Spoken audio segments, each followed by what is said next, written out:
Hey people, welcome to my channel Initial Solution. Today in this tutorial I'm going to show you how to delete apps on Android.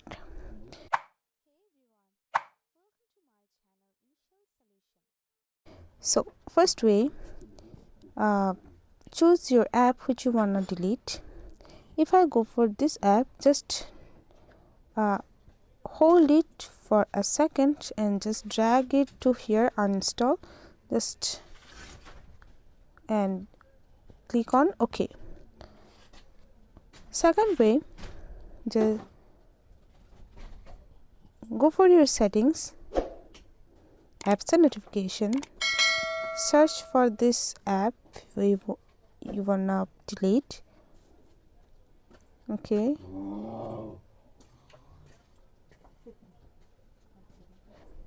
then go for uninstall, and again just you have to click on OK.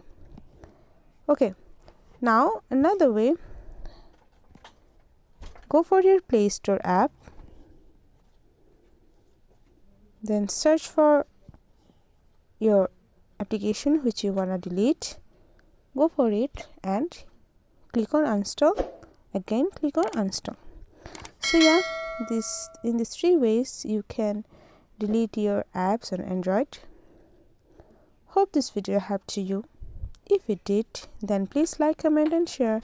Subscribe to our channel and don't forget to hit the bell icon for more videos. Thank you.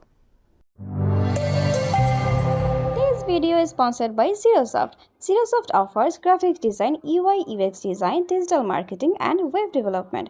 Elevate your brand with Zoft today. For more details, check the description box.